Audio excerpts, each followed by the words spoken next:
Inilah kenapa saya turun gunung, saya menjelaskan ini. Karena saya punya mimpi besar. Semoga umat Islam. Jadi di sini dikatakan, barang siapa yang menyerahkan wajahnya seutuhnya lillah kepada Allah. Jadi diartikan berserah diri. Karena diri kita yang sejati kan sebetulnya identitasnya ada di sini. Identitas manusia di sini semua. Makanya KTP semua dari sini ke atas. Betul apa tidak? Pak RT, sekampung ini saya terkenal seksi. Tolong dong jangan dari sini ke atas. Saya pengennya dari sini ke sini. Gak bisa. Identitasmu kata Pak RT dari sini kalur. Kau macam-macam. Jadi identitas manusia dari sini ke atas. Maka diri itu adalah wajah. Maka wajah itu alamat. Hati-hati. Wajah itu alamat. Kamu melakukan kebaikan banyak akan tergambar di wajahmu. Melakukan keburukan banyak akan tergambar di wajahmu. Hati-hati. Karena wajah kita ini adalah alamat dari semua kebaikan dan keburukan yang kita lakukan. Hati-hati ini wajah. Hati-hati. Wajah itu adalah address, alamat. Bala akan tetapi man barang siapa aslama berserah diri wajhahu mampu menyerahkan diri wajahnya jati dirinya lillah kepada Allah wa huwa muhsinun baru dia akan melakukan kebaikan. Jadi syarat untuk melakukan kebaikan itu syaratnya kita harus bisa menghadapkan wajah lahir dan batin kita sepenuhnya lillah. Jangan pakai topeng lagi. Itu sebabnya pikiran ini disebutnya juga dasamuka. Disebutnya rahwana, penguasa negeri Alengka. Dasamuka, loba banget.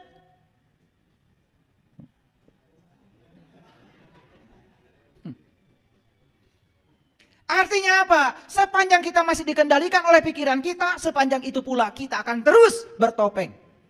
Pura-pura soleh, pura-pura suci, pura-pura benar, pura-pura sabar. Aslinya gak seperti itu. Tah eta rahwana teh. Makanya saya tidak mau menceritakan rahwana. Saya undang rahwananya di sini. Itulah si dasamuka yang suka bertopeng, berpura-pura. Bahkan kita berpura-pura menjadi orang lain. Terawas, enak kalau nggak datang, padahal nggak mau datang. Sering begitu. Rahwana ada di sini. Makanya si rahwana ini terkenal sebagai penculik Dewi Sinta. Sinta itu kesadaran.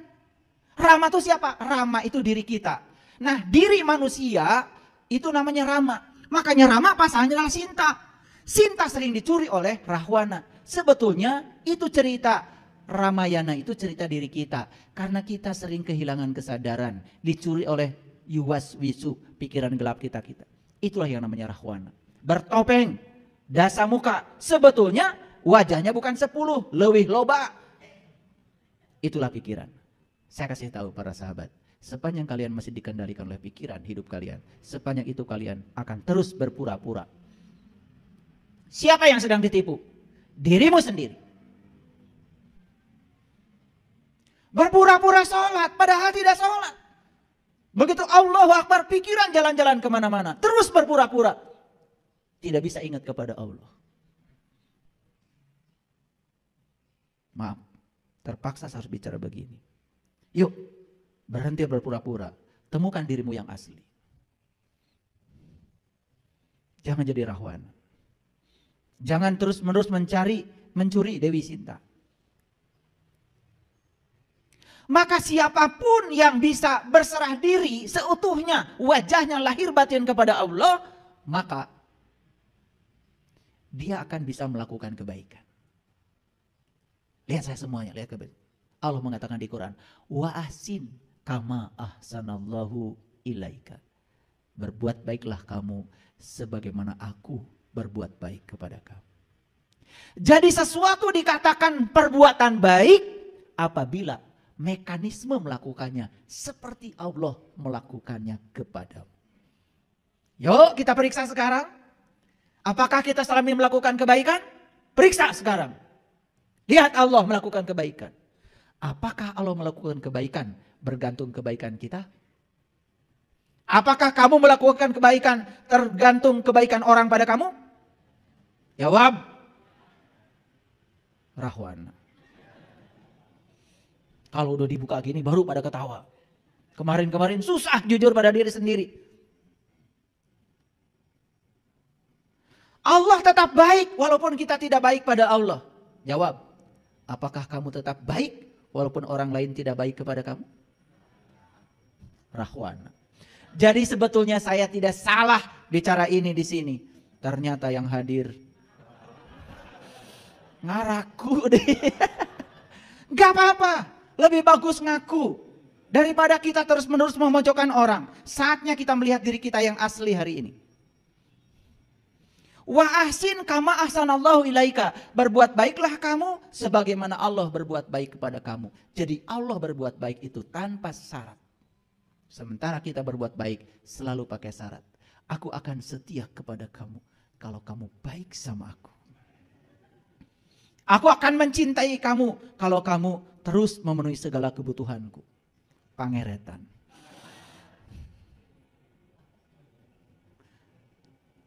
Jadi jangan-jangan semua yang disebut perbuatan baik selama ini, mekanisme melakukannya tidak seperti Allah melakukannya kepada kita. Karena kita terus berpura-pura. Terasa? Kenapa kita tidak bisa muhsinin, tidak bisa menjadi orang baik?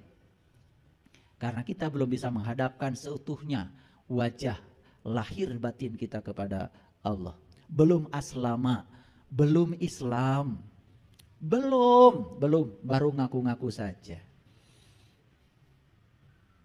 Clear sampai sini? Oke, lanjut. Siapapun yang melakukan kebaikan, maka baginya adalah pahala. Perhatikan, falahu ajrun. Maka bagi dia akan ada ajrun. Saya sudah jelaskan tadi ya. Ajrun itu adalah sang wajibul wujudnya. Ajrun itu adalah zatnya.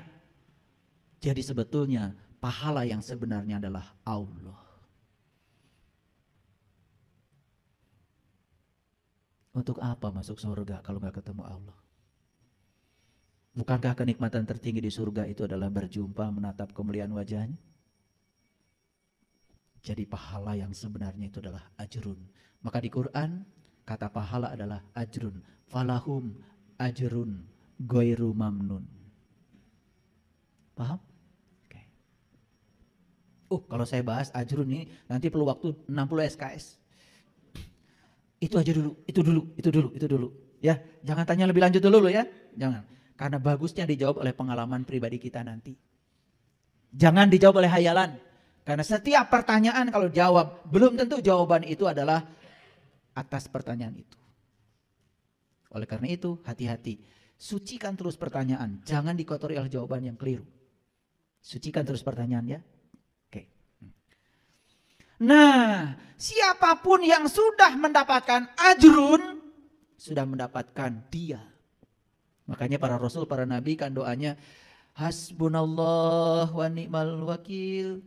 Ni'mal maula wa ni'man nasyir. Hasbi Allah. Cukuplah engkau bagiku ya Allah. Cukuplah engkau wakilku. Cukuplah engkau penolongku. Makanya orang yang sudah sampai di kesadaran itu tidak pernah meminta apapun kecuali minta Allahnya. Tidak minta rezekinya, tidak minta ilmunya. Cukuplah engkau ya Allah. Hasbi Allah, hasbi Allah. Tapi kata-kata itu tidak ada artinya kalau cuma dihafal. Karena buat apa kita bilang hasbi Allah kalau kita belum tahu dan kenal kepada Allah. Kata-katamu hanya sebatas kata-kata kosong. Bullshit namanya. Tidak ada artinya. Dan kita sudah terbiasa dengan kata-kata kosong itu. Terus mengucapkan kata-kata itu walaupun kita tidak mengalaminya. Sekarang isi kata-katamu dengan energi agar kata-katamu berdampak. Nah, dua yang akan diraih oleh orang yang sudah berserah diri seutuhnya kepada Allah. Sudah dia melakukan kebaikan sebagaimana Allah melakukan kebaikan padanya. Tanpa keinginan, tanpa muatan, tanpa syarat. Unconditional. Kalau kalian sudah melakukan itu yang disebut dengan ikhlas. Jadi ikhlas yang tadi itu tidak tepat. Gak apa-apa sedikit juga. Yang penting ikhlas. Ikhlas itu gak ada kata-katanya. Ikhlas itu tidak ada katanya. Kalau masih pakai kata-kata, itu tandanya belum ikhlas. Siapa yang sering mengatakan ikhlas, belum ikhlas. Bahkan yang masih merasakan keikhlasan dalam keikhlasannya, itu saja belum ikhlas. merasa ikhlas saja itu belum ikhlas. Jadi ikhlas itu artinya sudah lepas, selesai. Makanya tidak pernah ngungkit-ngungkit kebaikan pada orang. Kamu nggak pernah tahu ya berapa besar kebaikanmu padaku. Kamu tidak tahu terima kasih. Itu kata-kata yang diucapkan oleh orang-orang yang tidak ikhlas. Yang ikhlas tidak pernah mengatakan apapun. Orang mau baik, mau buruk. Wa ahsin kama ahsanallahu ilaika. Orang yang baik sama Allah dikasih napas. Orang yang tidak baik pun oleh Allah dikasih napas. Seperti itulah cinta kasihnya Allah pada semua makhluknya. Jadi kalau ada orang yang mengajarkan Allah, katanya Allah tuh baik sama orang yang baik sama Allah, tidak baik atau mengazab orang yang tidak baik pada Allah, itu Allahnya dia harus dikoreksi. Itu bukan Allah yang asli, itu Allah buatan dia. Seperti dia. Ngerti maksud saya? Yaudah. Yang ketawa berarti otaknya cerdas.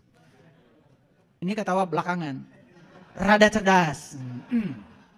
Karena tertawanya belakangan. Makanya dua kata Allah. Ya, wala khaufun alaihim walahum yahzanun. Maka orang yang sudah berserah diri kepada Allah, dia sudah bisa melakukan kebaikan sebagaimana Allah melakukan kebaikan padanya. Hasil akhirnya apa? Dia tidak takut, dia tidak sedih. Nah, inilah pintu masuk untuk memasuki pada dunia sains, hasil-hasil riset tentang berserah diri. Jadi kalau baca bukunya David Hawkins tentang letting go, kalau bacanya The Power of Now yang ditulis oleh siapa itu? Siapa? Eckhart Tolle. Wah, itu. Saya belum pernah menemukan penjelasan tentang berserah diri yang masuk akal dan bisa dipraktekkan kecuali dari dua orang itu. Maaf ya, saya sudah baca banyak kitab. Semuanya nggak jelas. Dan maaf ya, jangan tanya mereka yang berdua ini keyakinannya apa. Nanti kalian bingung lagi. Gitu ya, saya cuma takut bingung ketika disebut ya. Oke, perhatikan saya. Jadi kalau orang yang sudah berserah diri kepada Allah itu dua hasil akhirnya, tidak takut dan tidak sedih. Tidak khawatir dan tidak berduka cita. Mari kita lihat dulu sekarang. Kapan seseorang itu takut? Ini hasil riset neuroscience mengatakan bahwa seseorang itu akan takut manakala dia mengizinkan dirinya dibawa oleh pikirannya ke masa depan. Kita buktikan sekarang.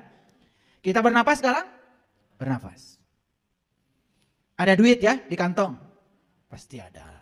Pasti ada. Saya tahu gak usah bohong. Ya, beras di rumah ada? Ada. Makanan di rumah? Ada. Sekarang coba memikirkan besok. Memikirkan lusa, memikirkan yang akan datang. Pasti kalian akan takut. Padahal faktanya hari ini kita baik-baik saja.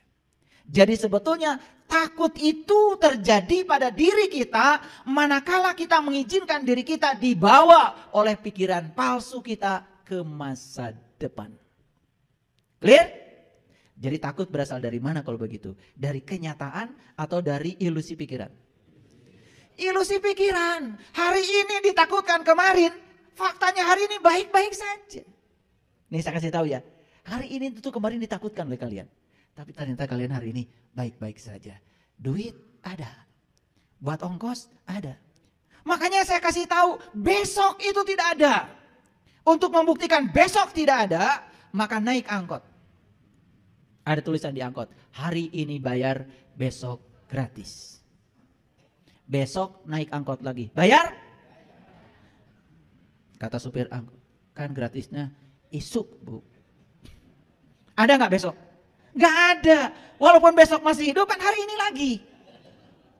Betul apa tidak? Nah ini, aduh. Ini kuliah mahal sebetulnya ya. Harusnya bayar ini. Iya, saya ikut pelatihan untuk hidup bahagia saja saya keluarnya miliaran loh. Belajar kemana-mana. Terbang sana, terbang sini. Ikut pelatihan tingkat dunia untuk belajar.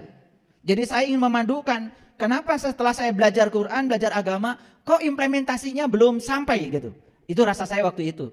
Ternyata perlu dilengkapi oleh hasil-hasil riset dunia sains.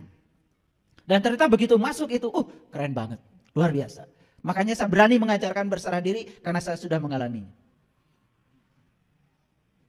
Nah, jadi kalau orang sudah berserah diri secara total, bala man aslama wajhahu lillah wa huwa muhsinun falahu ajruhu inda rabbih wala khaufun alaihim walahum yazanun. Cirinya cuma dua, hasil akhirnya cuma dua. Satu, bebas dari rasa takut. Dua, bebas dari rasa sedih. Baik, takut sudah ngerti ya? Jadi takut itu berasal dari mana? Ilusi pikiran. Karena pikiran itu selalu membawa kita ke masa depan, kalau enggak membawa kita ke masa lalu. Pikiran itu tidak suka saat ini. Jadi sebetulnya orang yang selalu takut dan sedih hidupnya karena dia kurang kunjungan ke saat ini. Kurang berkunjung ke saat ini. Nah, yang kedua sedih. Dari mana sedih? Sedih itu berasal dari masa lalu. Coba sekarang, kalau kita sedang gini nih, sekarang sedang gini. Ini kan saat ini. Hidup itu di sini saat ini sekarang. Tong ingat luka pungkur. Jangan ingat masa lalu. Enggak sedih. Fokus aja dengerin ceramah saya. Enggak sedih kan? Ketawa, mentertawakan diri sendiri. Coba saat ini juga ingat aja kejadian. 2 bulan, 3 bulan, 4 bulan yang lalu. Apa itu ditipu orang? Apa disakiti orang? Semua kesedihan itu sebetulnya berasal dari diri kita sendiri yang mengizinkan diri ini dibawa oleh pikiran kita ke masa lalu. Pasti sedih. Makanya saya tidak pernah hidup di masa lalu. Saya juga tidak pernah hidup di masa depan. Masa lalu hanya sarana belajar, bukan saya. Masa depan sarana berharap bagi saya. Tapi saya hidup di sini, saat ini, sekarang. Dengan cara menerapkan hasil belajar tentang masa lalu. Tapi di sini, saat ini, sekarang. Ya. Kalau ingin lihat surga, lihat anak kita. Kalau ingin lihat surga, lihat anak kita. Anak kita. Ya, anak kita. Anak yang sedang usia 5, 6, 7 tahun. Sedang lucu-lucunya. Pernah nggak mikirkan, besok gimana kalau nggak ada beras? Pernah? Hari ini ada bubur di hadapannya. Dia santap bubur dengan penuh kehusuan saat itu. Betul? Makanya kalau ingin belajar surga, belajar dari anak kecil. Makanya orang Bali mengatakan anak kecil adalah sumber sukacita. Anak kecil lagi bermain, umur 6, 7 tahun, lucu-lucunya. Pernah nggak memasalahkan hari lalu? Nggak pernah. Jadwalnya ulin. Makanya mohon maaf ya, saya menyitir salah satu pernyataan dalam Alkitab. Di situ dikatakan, kamu tidak akan pernah bisa merasakan kerajaan surga kecuali kamu sudah bisa menjadi anak kecil kembali. Jadi kerajaan surga itu hanya bisa dinikmati kalau kita sudah menjadi anak kecil. Apa ciri anak kecil? 2. 1 polos, 2 lugu, dan apa adanya. Anak kecil berantem saat itu juga langsung pelukan dan main lagi. Gak kayak kalian. Betul gak? Iya. 10 tahun habis berantem masih ingat aja terus. Makanya wajahnya kayak gini, bopeng-bopeng. Sebelah sini nih terutama. Setelah ini nggak beda. Iya, jika perlu bersumpah. Ya, jika saya mati nanti, jangan kau sentuh tubuhku. Gus modar masih kena gitu. Itu dendam masih dibawa. Ya Allah, subhanallah. Nah makanya jadi anak kecil ya, lucu, polos. Makanya kalau kita ingin belajar surga, belajar dari anak kecil. Anak kecil itu surganya di sini, saat ini, sekarang. Betul? Tidak memikirkan hari esok, tidak memikirkan masa lalu. Hadir di sini, saat ini, sekarang. Kalau kita totalitas hari ini, besok ditentukan oleh hari ini. Jadi besok itu gak usah dipikirkan sebetulnya. Isi saja secara total hari ini. Hari ini bisa berbagi, berbagilah. Hari ini bisa nengok tetangga yang sakit, tengoklah. Hari ini bisa memberi senyum pada orang, tersenyumlah. Mewah tersenyum itu. Suatu saat kalian tidak bisa itu lagi. Saya kasih tahu pada semuanya. Kalian bisa duduk di tempat ini mewah? Mewah. Karena besok-besok belum tentu bisa duduk seperti ini. Bisa nulis mewah? Mewah. Karena besok-besok tidak mungkin bisa menggerakkan tangan ini lagi. Cuci tangan, merasakan air menyentuh tangan kita, mewah? Mewah. Karena suatu saat air menyentuh tanganmu, kau tidak akan merasakan lagi dinginnya air. Jadi betapa banyak kemewahan yang diberikan semesta kepada kita, kita lupakan. Kenapa? Lagi cuci tangan, pikiran sudah di meja. Gitu maraneh mah. Punten ya, hayang nyiwit. Iya. Lagi makan, pikiran sudah di pasar. Betul? Itulah manusia. Dulu waktu gadis pengen cepat nikah. Membayangkan kehidupan ada pikiran anu nipu. Betul? Menikah teh raos mereunanya. Kulom teh duaan. Gitu. Begitu sudah nikah, pengen cerai. Kieu geuning karasana, kan gitu. Betul? Kayak gitu. Terus berburu ke depan. Katanya pengen piknik ke Bali. Dari rumah udah buru-buru, pakai baju buru-buru, sarapan buru-buru. Barudak buru-buru atuh hararese. Tuh, rek piknik naon juga gitu. Betul enggak? Saya tadi di mobil, begitu macet, tit, buru-buru, hayang buru-buru ke airport. Di airport teh hayang buru-buru naik pesawat. Geus naik pesawat, hayang buru-buru entep deui pesawat teh. Nepi TK Denpasar, hayang buru-buru naik bus. Naik bus teh hayang buru-buru ke hotel. Di hotel hayang buru-buru ke Kutu. Di Kutu hayang buru-buru ke Jimbaran. Terus hayang buru-buru rek iraha piknik nari maneh.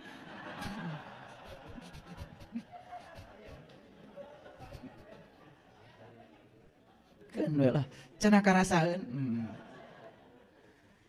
Terus saja ya diri ini dibawa oleh pikiran ke masa depan. Tidak pernah hadir. Sugahan keur di mobil teh, gek teh calik. Alhamdulillah tiasa calik keneh.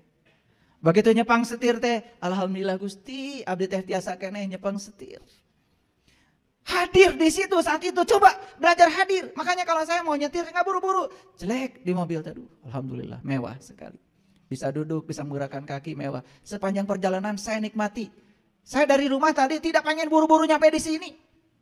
Enggak.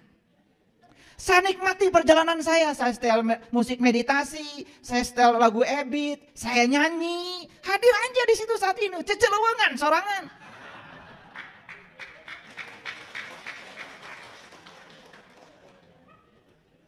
Da maraneh mah teu kitu.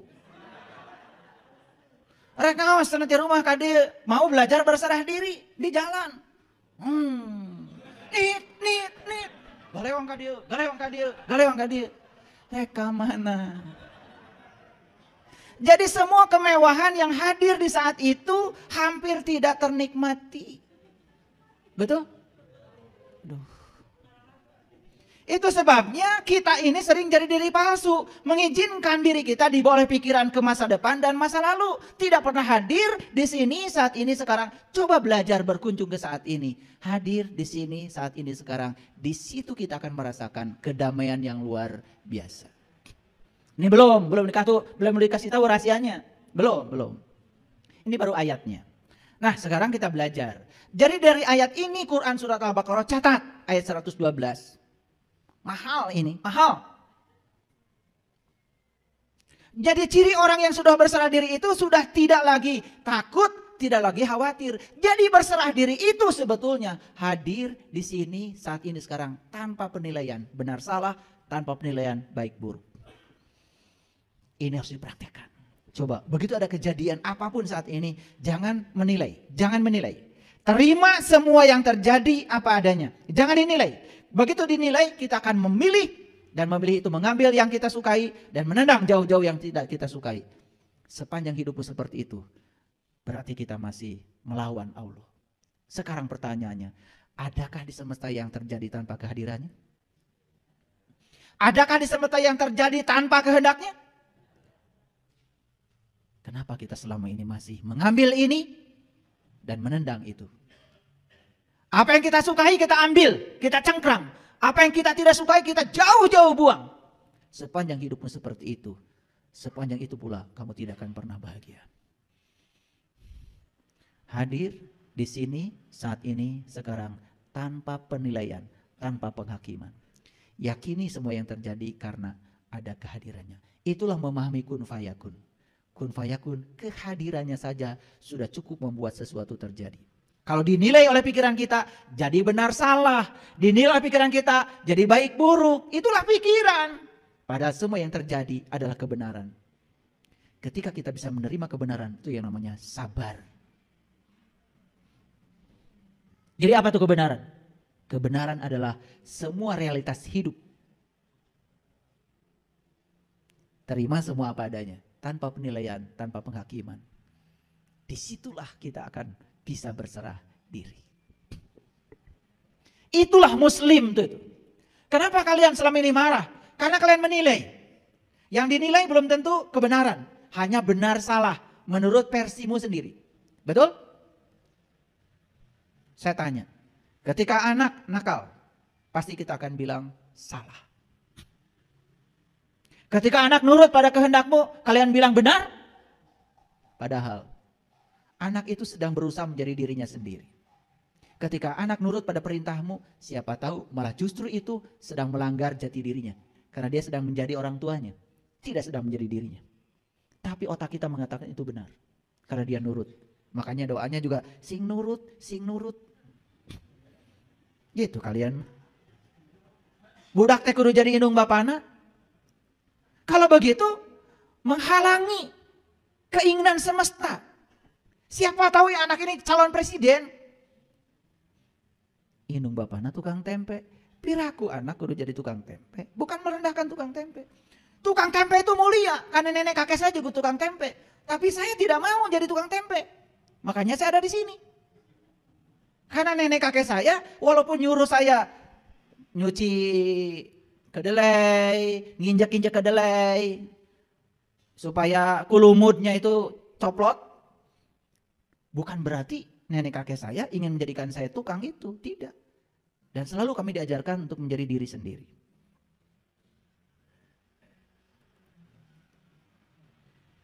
Jangan pernah paksa anak itu harus menjadi seperti kita.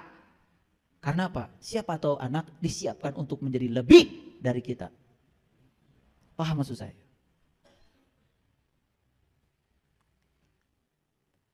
Jadi siapapun yang saat ini khawatir pasti sedang memikirkan hari esok. Dan siapapun yang saat ini sedih pasti sedang memikirkan masa lalu. Kalau hadir di sini saat ini baik-baik saja sebetulnya. Gak ada apa-apa. Betul atau tidak? Oke. Nah, belum masuk. Ini referensinya agak banyak. Nah, makanya Nabi Ibrahim mencari Tuhan dulu kan? Mencari Tuhan, ketemu bintang, ketemu bulan, ketemu matahari. Itu yang luar biasa di Quran. Ketika ketemu bintang, beliau mengatakan, aku tidak suka yang tenggelam. Tapi ketika ketemu bulan, beliau mengatakan, kalau aku tidak mendapatkan petunjuk, niscaya aku termasuk orang yang tersesat. Begitu ketemu matahari yang lebih besar lagi, beliau mengatakan, aku terbebas dari apa yang kalian persekutukan. Jelas bukan bintang yang itu, bukan bulan yang itu, bukan matahari yang itu. Itu adalah pengalaman spiritual beliau ketika sedang meniti ke dalam diri. Pertanyaan saya, kapan kalian mau mengalami itu? Kapan? Kapan? Teka bita gitu? Iya. Setelah mengalami itu, baru beliau mengatakan, ini wajah tuh. Wajhialilladzi fataras samawati wal ar hanifan wa ma ana minal musyrikin. Memang yang mengucapkan kalimat ieu teh Nabi Ibrahim mengalami dulu pengalaman spiritualnya. Ari maraneh kumaha? Jujulan ini wajah tuh wajah iraha ngalamanana. Betul apa tidak? Jadi yang keluar dari mulut kita jadinya omong kosong. Tidak ada dampaknya, tidak membangun kesadaran. Makanya rakaat kalian banyak, tetapi gitu-gitu aja. Tetap ngewaan ka batur, dengkian ka batur, batur bahagia, kalah maneh anu sedih. Gitu. Batur beli mobil, maneh anu panas tiris. Gitu. Paham? Nah itu. Karena kita tuh tidak bercermin. Kenapa ya rakaat salat saya udah banyak, tapi kok saya masih gini-gini aja. Hanya menyampaikan rasa bahagia aja pada orang sukses, berat. Berat. Tapi lamun aya berita batur teh cilaka, rezekina hancur, da si eta mah itu resep pisan.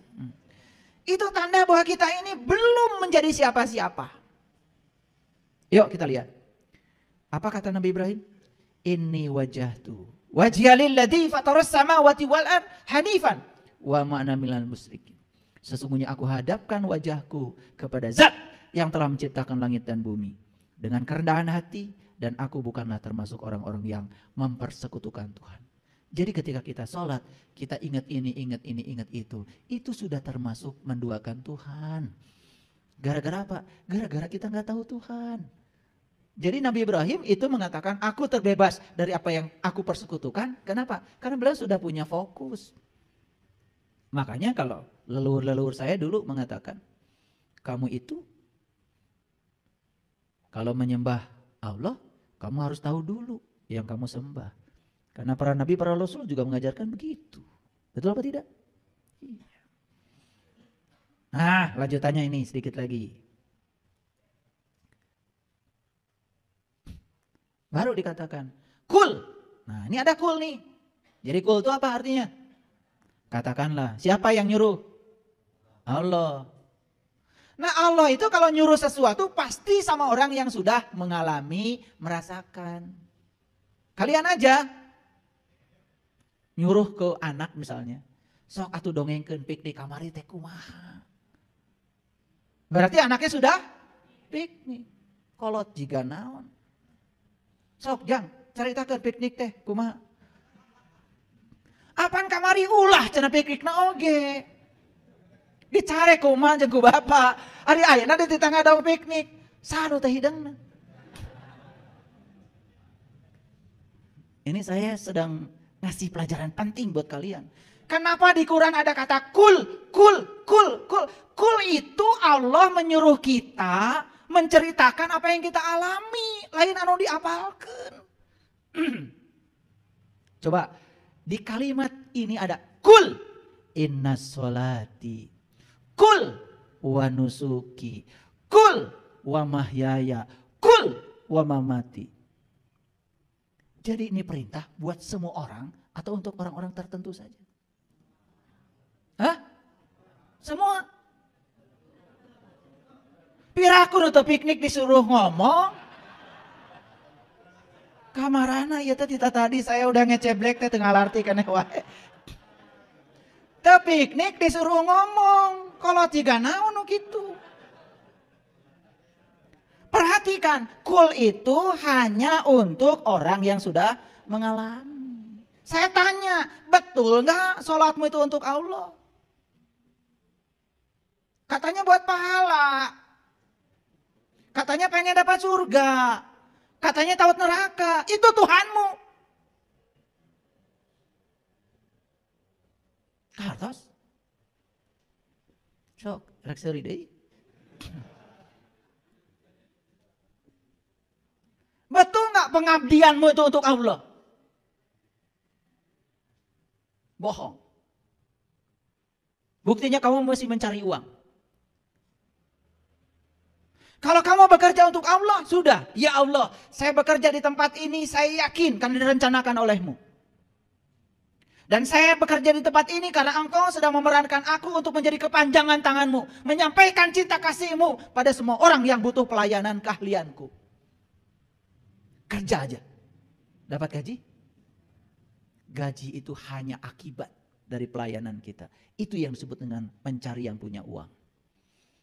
Kalian kerja fokus pada uang, melakukan kebaikan, fokus pada balasan yang kalian dapat. Itu saja sepanjang hidup. Makanya seetik duitna. hutang loba. Saya ngelihat ke sini karena yang sini kayaknya rada loba hutangnya. Kul inna sholati wa nusuki wa mahyaya wa mamati lillahi rabbil alamin la syarikalah wa bidzalika umirtu wa ana awalul muslimin. Inilah yang disebut dengan awal muslim itu. Jadi awal muslim itu manakala kita sudah menjalani sholat kita, ibadah kita. Seperti yang dikatakan Rabi'ah al-Adawiyah. Ya Allah, jika aku sholat karena menghendaki surgamu, berikan saja surga itu pada orang-orang yang membutuhkan. Dan jika aku sholat karena takut nerakamu, masukkan aku pada neraka itu sendiri ya Allah. Bengkakkan tubuhku, biar orang lain tidak yang masuk ke neraka ini. Tapi satu ya Allah, jangan pernah kau halangi agar aku bisa menatap kemuliaan wajah-Mu. Gitu enggak sholat kita? Tidak. Pahala berjenteng arti. Dah loba nu ngabobodo. Calo mah Garut. Teu ini eta mah. Cicing mah dicicaheum. Kaera ngajak-ngajak batur, manehna teh ini. Jadi kita ini mulai sekarang itu harus bisa menyampaikan pada siapapun yang kita alami, yang kita rasakan. Bukan sekedar teori dan bisa dibuktikan. Kul inna sholati wa nusuki wa mahyaya wa mamati lillahi rabbil alamin la syarikalah wa bidzalika umirtu. Wa bidzalika umirtu artinya apa? Apapun amarmu, apapun keputusanmu, apapun perintahmu, aku akan turut. Walaupun itu sangat berat bagiku. Aku yakin tidak ada perintahmu kecuali cinta kasihmu. Bebaskan benar salah, bebaskan baik buruk. Semua yang terjadi, semua realitas adalah kebenaran. Terima semua realitas apa adanya. Hari ini harus bersuami si A, wataknya seperti itu, terima seutuhnya. Hari ini harus punya istri si A, wataknya gitu, terima seutuhnya. Tong hayang ganti? Silahkan gak percaya sama saya. Kamu ganti. Kamu akan dapat lebih parah. Itu remedial namanya. Ya, remedial itu namanya. Makanya akan diulang. Kita akan ketemu orang yang sama wataknya, sama segalanya. Sepanjang kita belum bisa menerima dia apa adanya, sepanjang itu kita akan dihadapkan pada watak-watak yang sama. Pikiran menipu kita lagi. Sugan atau ninggalkan si eta mah panggijeng si itu. Si itu sarua jeung si eta. Sarua gadagna, sarua teu boga duitna, nyusahkeun. Punten ya. Kadang-kadang harus diebrehkeun. Kalau nggak digini kan nggak ngerti-ngerti, ya toh? Yang lucu itu kadang-kadang yang begini itu dilakukan oleh orang-orang yang mengataskan dirinya itu tokoh. Tidak cocok dengan pasangan, buang. Apa-apaan.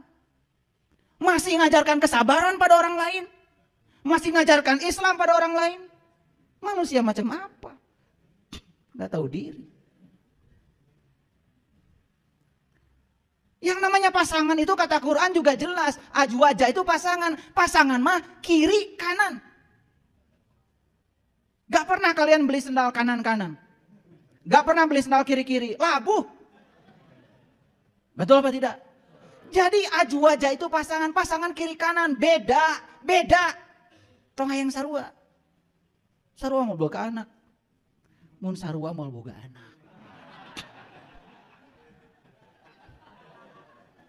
Sugan kaartieun. Betul apa tidak? Iya. Jenis kelaminnya berbeda, secara fisiologi berbeda, cara berpikir berbeda, pendidikan berbeda, dibesarkan di keluarga yang berbeda, sukunya berbeda, adat istiadat berbeda. Ari maneh hayang sarua. Melanggar hukum alam. Tong hayang kawin atuh. Jadi nikah itu adalah latihan menerima dan menghargai perbedaan. Karena kita memang beda. Disekasurkan ku Allah teh supaya diajar menerima dan menghargai bahwa kamu beda. Itu yang akan menumbuhkan kedewasaan. Begitu beda, ganti. Beda doi, ganti. Aduh. Mani babari. Dasar si eta. Ini yang disebut dengan muslim. Muslim itu sudah berserah diri, menerima semua realitas apa adanya. Lihat saya semuanya. Jangan menilai baik buruk. Semua yang terjadi adalah kebenaran. Kekurangan pasangan kita, cara kita untuk dilatih menyempurnakannya. Ketidaksabaran pasangan kita, supaya kita belajar sabar. Dan belajar sabar baru sukses sama orang yang tidak sabar. Nggak akan bisa belajar sabar sama orang sabar. Nggak bisa. Harus sama orang yang tidak sabar. Kartos enggak? Cing malikir atuh. Kita tidak akan pernah bisa belajar diam sama orang yang diam. Kita hanya akan bisa belajar diam sama yang cerewet. Coba. Jadi kalau pasangan mau cerewet, terima, ya Allah. Berarti saya disuruh banyak belajar diam. Dah tiap rek ngomong, si eta deui nu ngomong. Beak waktu. Ngerti maksud saya? Kan bagus. Nah, bagus dan buruk itu adanya di sini, sudut pandang. Itu. Jadi belajar dari Nabi Ibrahim. Nah, jadi sekarang saya akan jelaskan sama kalian.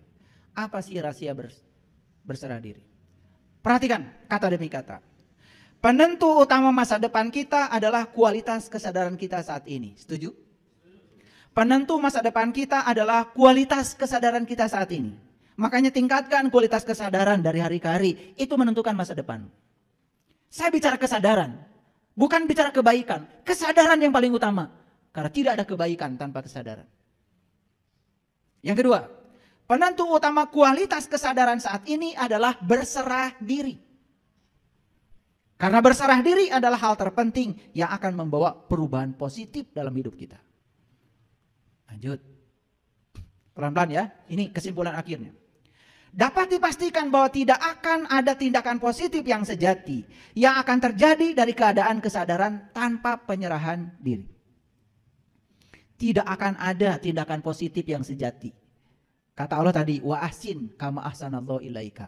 Kalau tidak ada keadaan kesadaran yang tidak didasari oleh penyerahan diri. Makanya tadi ayatnya, kalau kamu bisa berserah diri, baru kamu bisa melakukan kebaikan. Betul? Dan jika kamu sudah berserah diri, kamu akan terbebas rasa takut dan khawatir. Jadi kita tidak akan diombang-ambing oleh pikiran ke masa depan dan masa lalu. Akan selalu hadir di sini, saat ini, sekarang. Itulah the power of now. Kekuatan saat ini. Luar biasa. Lanjut. Berserah diri bukanlah kekalahan. Berserah diri bukanlah angkat tangan. Berserah diri bukanlah gagal bangkit menghadapi tantangan kehidupan karena kemalasan. Bukan berserah diri itu. Itu namanya menyerah. Berserah diri itu apa sesungguhnya? Berserah diri adalah bertahan secara pasif dalam menghadapi berbagai situasi yang kita jumpai. Berserah diri bukanlah bertahan secara pasif dalam menghadapi berbagai situasi yang kita jumpai dan tidak berbuat apa-apa tentang itu. Jadi kalau kita tidak berbuat apa-apa ketika ada situasi, itu bukan berserah diri. Itu namanya menyerah. Berserah diri bukanlah berhenti membuat rencana melakukan tindakan positif. Jadi orang sering mengatakan, tosweh nampi. Itu bukan berserah diri. Jadi berserah diri itu bukan itu. Berserah diri merupakan kebijaksanaan sederhana namun sangat mendalam. Yaitu tentang kelenturan yang memilih tidak melawan arus kehidupan. Nih dikasih tanda merah oleh saya. Jadi berserah diri itu adalah tentang kelenturan yang memilih tidak melawan arus kehidupan. Jadi bukan berarti kita menerima semuanya, bukan. Kita lentur, coba perhatikan lentur. Kalau kursi saya lentur, saya pukul, tangan saya nggak apa-apa. Tapi kalau kaku kayak gini, saya pukul, tentu saya berdarah-darah tangan saya. Semua yang kaku dan tidak lentur akan menyakiti. Dan semua yang lentur itu selalu membawa kelenturan sendiri. Kalian naik sepeda motor, karena ada shock breaker, lentur. Jalan jelek pun dibantu. Kalian naik mobil, makin mahal mobilnya, makin lentur. Shock breakernya makin bagus. Shock breaker artinya peredam kejut. Kemudian disebut oleh orang pada umumnya sebleker. Jadi kalau saya pergi ke toko owner deal, cari shock breaker, bilangnya nggak ada pak. Saya ganti, Ari sebleker ayah, ayah pak, ayah. Jadi kadang-kadang kita harus ikutan. Nggak apa-apa, demi komunikasi. Saya beli idle arm, yaitu penghubung antara setir dengan tie rod. Idle arm, itu ayah pak. Eta ping-ping hayam. Ayah pak, ayah. Kebetulan idle arm itu bentuknya kayak paha ayam. Jadi saya sebut ping-ping hayam, ayah. Itu bahasa pasar itu namanya. Nggak apa-apa, lentur saja. Lentur saja, jangan mung meli ka toko eta mah. Teu ngarti shock breaker. Aya ge sebleker. Kamu kaku menyakiti diri sendiri. Moal beres. Ngomain mobilnya. Jadi sebetulnya berserah diri ini tentang kelenturan. Kita harus lentur, harus fleksibel. Memilih tidak melawan arus kehidupan. Jangan melawan arus. Jangan melawan arus. Ya? Oke, belum selesai. Satu-satunya tempat di mana kita bisa mengalami arus kehidupan adalah saat ini. Betul? Jadi berserah diri adalah menerima saat ini tanpa syarat dan keberatan. Itu berserah diri. Beda dengan yang selama ini kita tahu. Sering orang menyampaikan pada kita, ayo berserah diri, berserah diri, berserah diri. Tetapi mekanismenya seperti apa? Ternyata berserah diri adalah menerima saat ini tanpa syarat dan keberatan. Nih lihat saya. Sekarang kita sedang hidup saat ini. Nanti pulang dari sini, kalau ke rumah, pasti akan ketemu saat ini juga. Betul? Kalau besok masih hidup, saat ini juga. Selalu sadar pada saat ini. Menerima saat ini tanpa syarat dan keberatan. Rasakan. Kita akan diliputi oleh kedamaian yang luar biasa. Nih, pulang dari sini nih. Nanti kalau masih hidup nanti sore. Saat ini bukan itu. Saat ini. Tiba-tiba ada di rumah kacau balau. Tenang saja. Terima saat ini tanpa syarat. Jangan ada keberatan. Terima aja, terima. Coba rasakan. Ini sangat dahsyat sekali. Makanya kenapa saya selalu tenang dimanapun, situasinya apapun. Saya pakai ilmu yang sesederhana ini. Saya menerima semua orang tanpa syarat. Saya menerima semua peristiwa tanpa syarat. Bahkan saya ketemu dengan orang yang jahat pada saya pun saya terima dia tanpa syarat. Tidak pernah saya bahas masa lalunya, tidak. Saya terima dia saat ini, kan saat ini sedang papangi. Yang sudah terjadi mah itu baheula. Dan kalau kita mengizinkan kita ke yang dulu, maka kita akan menolak saat ini. Begitu menolak saat ini, kita melawan arus. Agak berat memang pemahaman ini, agak berat. Karena harus praktek. Pokoknya kalau masih hidup, semua waktu adalah saat ini.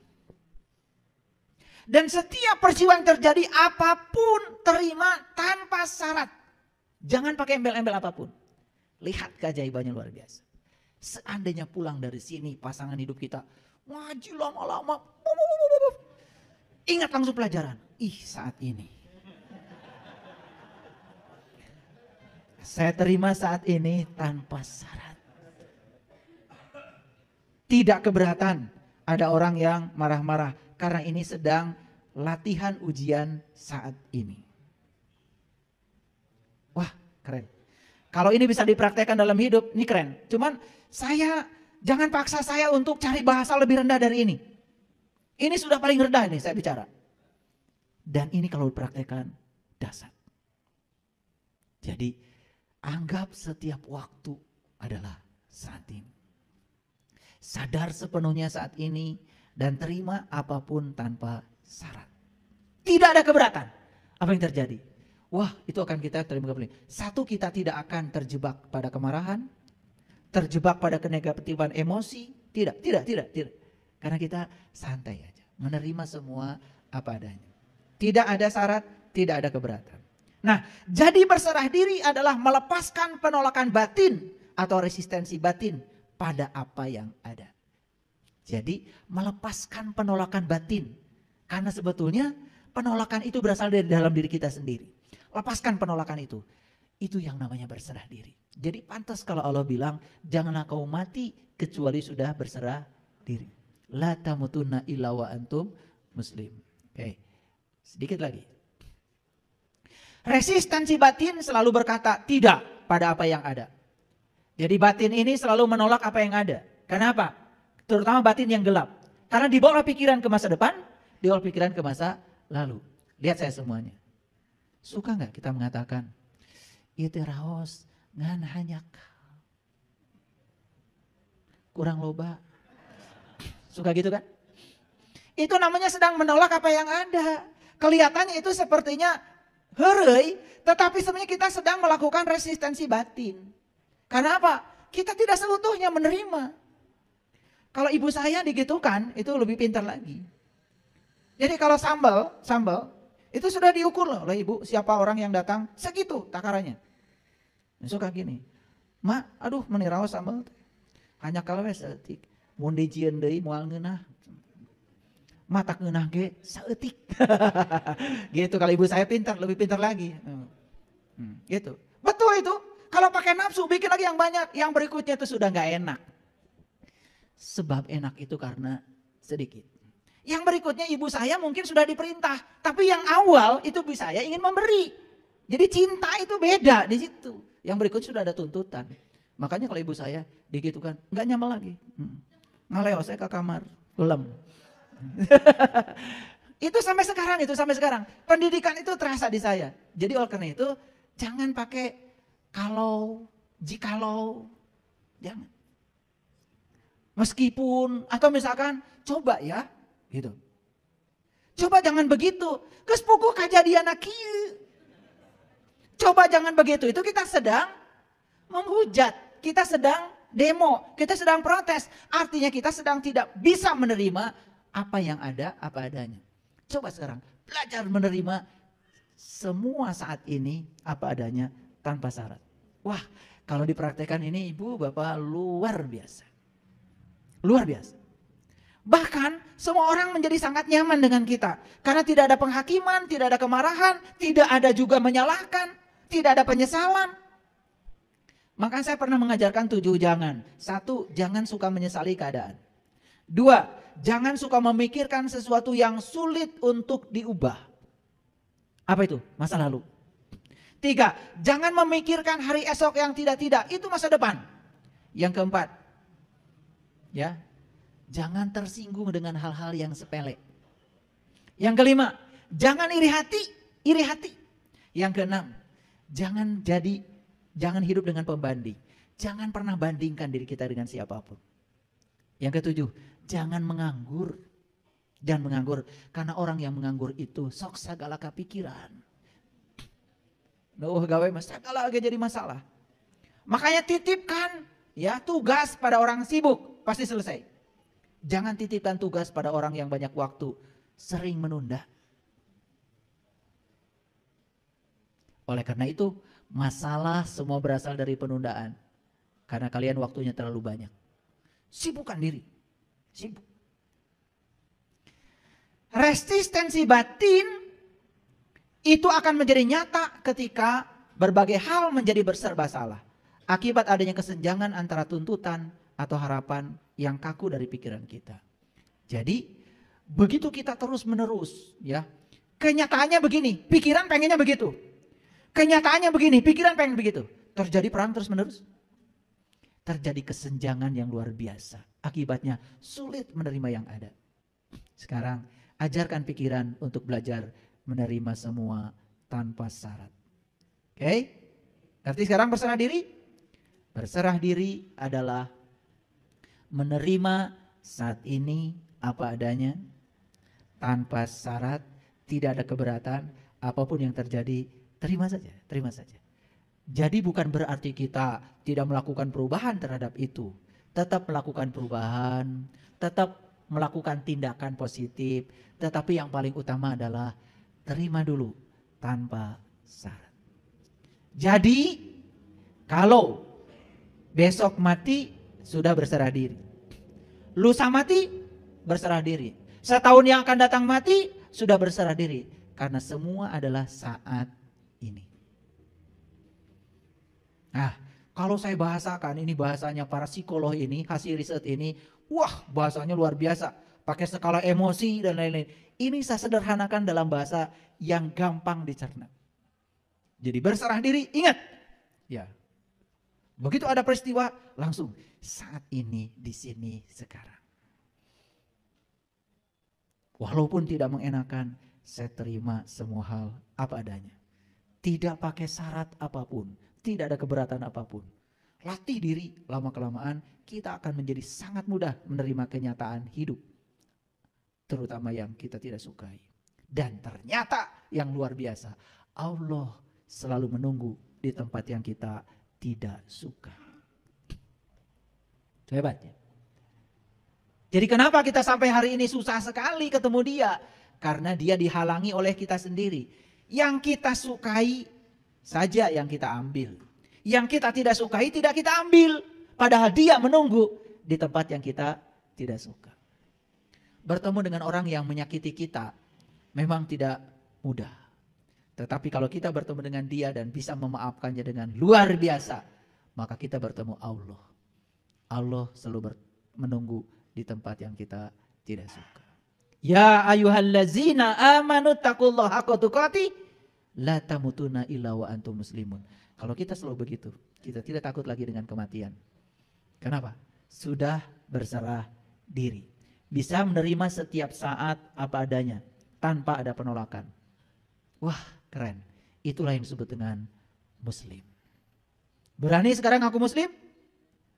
Ya, harus berani.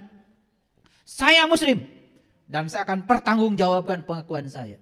Saya akan bisa menerima setiap saat apa adanya tanpa syarat. Wah, luar biasa. Jadi ini yang saya sampaikan ini ya hasil kajian yang panjang. Saya harus melewati berbagai fase sampai menemukan apa sih berserah diri itu. Dan sekarang setiap kejadian apapun tidak pernah mengganggu saya. Selesai dengan diri sendiri. Itu yang disebut dengan damai. Jadi sebetulnya semua konflik di luar diri kita sebetulnya karena kita masih punya urusan dengan diri kita sendiri. Kenapa? Ada kesenjangan yang diciptakan oleh pikiran dengan kenyataan hidup. Sekarang lihat, semua kenyataan hidup adalah realitas. Setiap realitas adalah kebenaran. Tidak ada realitas yang tidak ada kehadirannya dia. Karena kita percaya kehadirannya sudah membuat realitas terjadi. Kita tidak akan menolaknya. Terima semua apa adanya.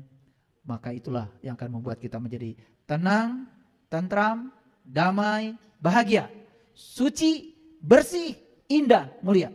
Kita tidak akan terjebak untuk melakukan tindakan-tindakan yang merusak mentalitas kita sendiri. Nah, orang yang semacam ini, kemanapun dia datang, dirindukan kehadiran. Mau dirindukan banyak orang? Begitu saja kuncinya. Sudah masuk ya sekarang ya? Berserah diri sudah masuk ya di kesadaran kita. Praktekan. Lihat hidup kita menjadi menakjubkan. Lihat hidup kita tidak ada resistensi. Tidak ada hambatan. Yang luar biasa dari semuanya, tubuh kita jadi sehat. Karena pikiran kita sudah sehat. Jiwa kita sudah sehat. Intuisi kita sudah sehat. Energi yang mengalir di 7 cakra dalam tubuh kita mengalir dengan derasnya. Akibatnya apa? Hidup menjadi penuh dengan semangat. Energetik. Itu. Dan harusnya semua orang hidupnya seperti ini. Jadi kalau orang sakit, habis duduk sebentar, bangkit, kunang-kunang, kelayangan, wah itu peringatan dari tubuh bahwa ada yang salah dalam diri kita. Beban mental kita, ya, emosi kita, jiwa kita harus segera di-upgrade, diperbaiki. Jadi seharusnya umat Islam ini kalau benar-benar Islamnya harusnya menjadi umat yang paling jaya di semesta ini.